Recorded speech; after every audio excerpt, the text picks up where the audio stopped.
अभी मंच का संचालन करते हुए हमारे साथीगण ईस्टर्न रेलवे बेस यूनियन सभी साथी को आज इस महाधरना पर हमारा लाख लाख वंदन, सभी को लाल सलाम।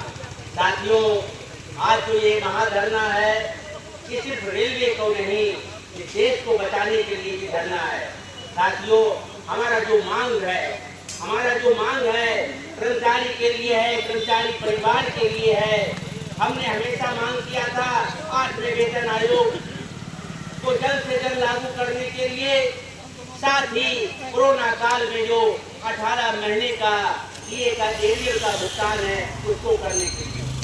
हम जब कोरोना काल की बात करते हैं तो रेल परिवार की बात करते हैं, रेल कर्मचारी के हित के लिए बात करते हैं। और जब तक रेल कर्मचारी का हित का बात नहीं होगा, इस देश का विकास का बात नहीं होगा, भारत भूमि का बात नहीं होगा। हमने अपने साथियों के बीच जब कोरोना काल था आपने देखा इस देश को बचाने के लिए 140 करोड़ परिवार को बचाने के लिए रेल कर्मचारी ने अपना तन मन धन सब कुछ निछावर किया।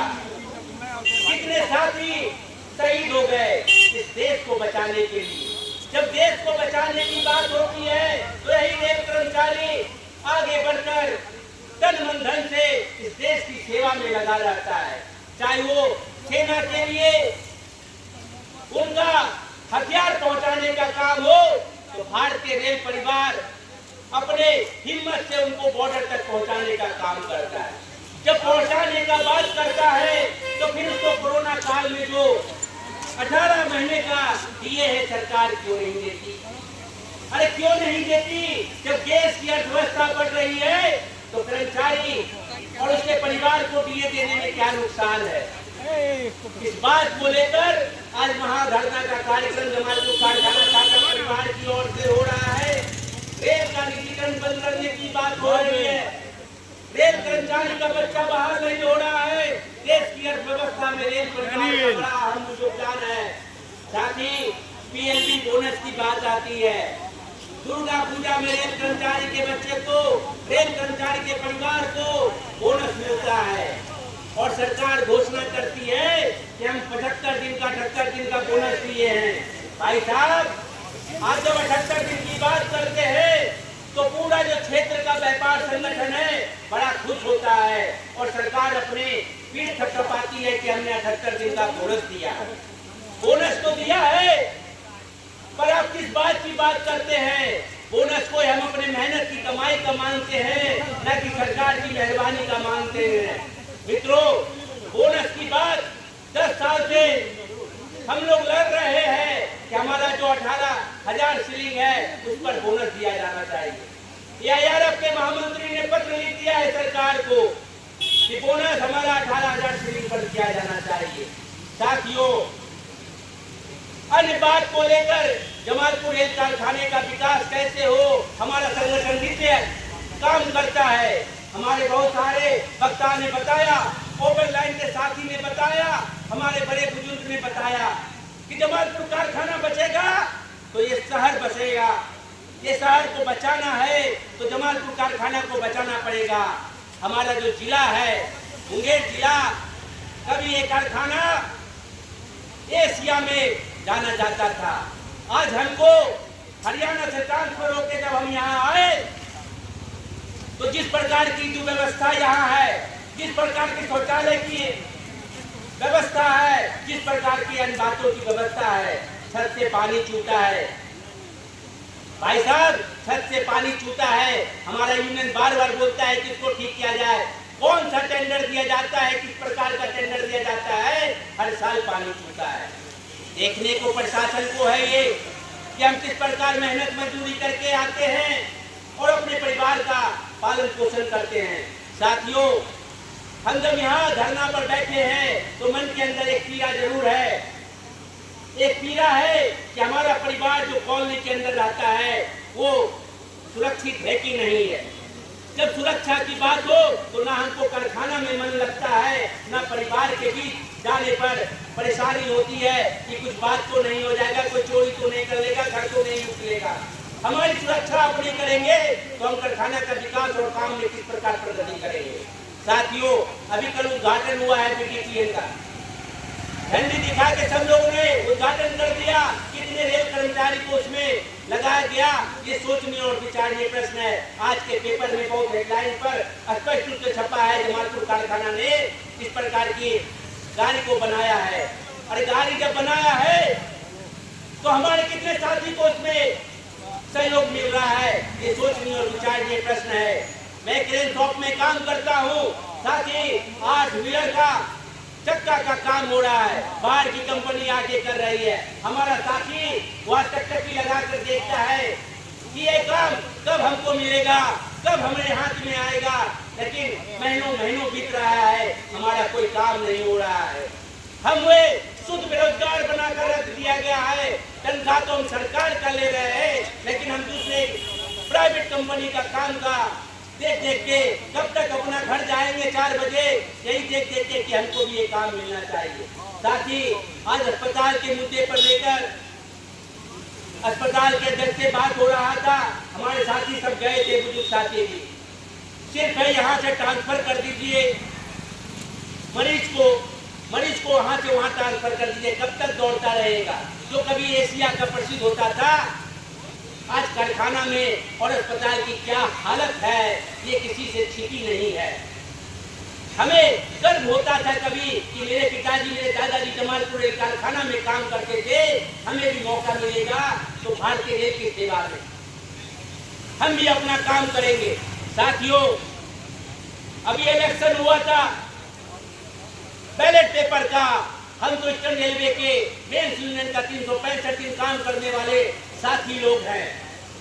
हमेशा रेल हित के लिए, रेल कर्मचारी परिवार हित के लिए बात करते हैं, लेकिन कुछ लोग जो दाएं बाएं करके कर्मचारी को भटकाने का काम किए, बड़ा दुख लगा। जो हमारे साथी थे इधर उधर बातों में फंसकर, रिश्तेदारी में फंसकर, पूरी सब्जी खाने के चक्कर में कारखाने को बर्बाद करने वाले यूनियन के साथ मैं पूछना चाहता हूं भारत सरकार के रेल मंत्री से, आप बोलते हैं आपका संगठन रेलवे में नहीं है, भारतीय मजदूर संघ किसका संगठन है ये बताने का काम कीजिए। आपने बड़ी महफिल में एसोसिएशन का साथ लेकर भारतीय रेलवे को बदनाम करने के लिए, सुनाम को बदनाम करने का काम किया। आपका जनता ने, आपका रेल कर्मचारियों ने जमानत जब्त किया, आपने बैकडोर से अपने संगठन के लिए हित का काम किया।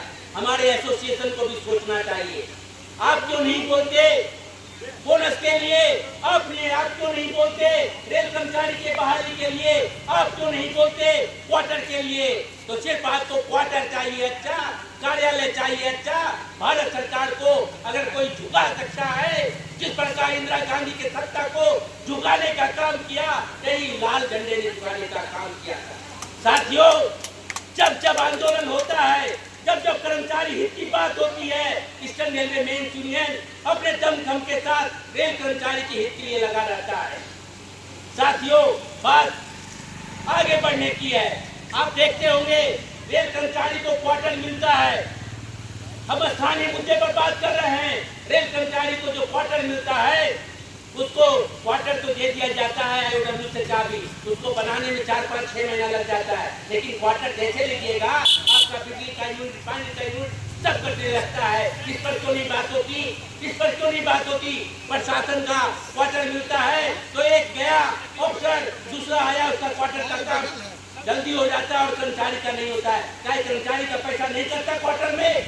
सोचनीय और विचारणीय प्रश्न है। हम करते क्या है, हम करना क्या चाहते हैं, इस पर नहीं सोचा जाता है। आज जिस प्रकार निजीकरण का अंधाधुंध काम हो रहा है, रेल प्रशासन को भी सोचना चाहिए। जो हम आज एसी में बैठे हैं, किसी प्रकार का निजीकरण होता रहा तो कल वो भी रोड पर आएंगे और आप लोग के साथ यहाँ पर धरना बैठेंगे कि आज मेरा हालत क्या हो रहा है। लेकिन वो सोचते नहीं है, वो तो सोचते हैं कर्मचारी को लगाओ, कर्मचारी को भिड़ाओ, न जूता दो, न जैकेट दो, न बरसाती दो, न टूल्स दो, अपना काम निकलना चाहिए।